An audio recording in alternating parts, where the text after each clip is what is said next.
Une des premières préoccupations, c'est d'aller trouver de la performance et de l'efficacité nutritionnelle. Parce qu'on sait que la conjoncture est assez compliquée, que les prix des bâtiments sont élevés, le prix du cadran est en train de baisser.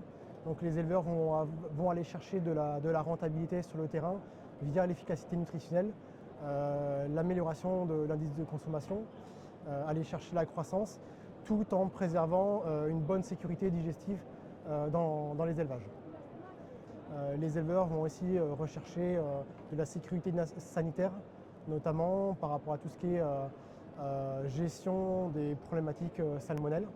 Et en élevage de porc, on a aussi une gestion du sanitaire à faire, aussi bien en post-sevrage, sur tout ce qui est problème de diarrhée sur les porcelets, ou tous les problèmes d'entéro qu'on peut rencontrer en engraissement, notamment dans les périodes estivales.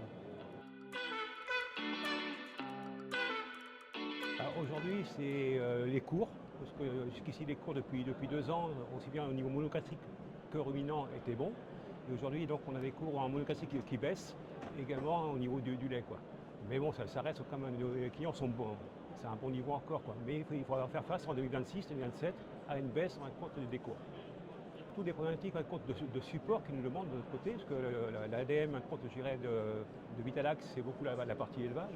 Donc si les gens viennent vers nous plutôt que les femmes services, c'est leur apporter, je dirais, un suivi en compte par des réunions, par des formations au niveau de nos clients, quoi. Par contre, je dirais, par rapport à d'autres concurrents qui font que du façonnage, nous on fait à la fois du poissonnage, mais on a une équipe qui est capable de faire des programmes, quoi.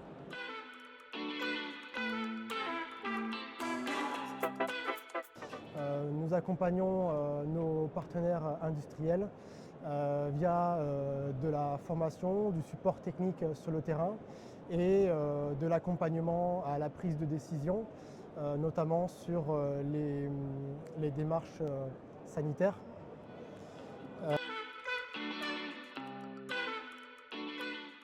Oui, si on prend sur la partie vache laitière, aujourd'hui Vitalac permet à ses clients distributeurs par de l'appui technique, de la formation, d'atteindre une certaine performance.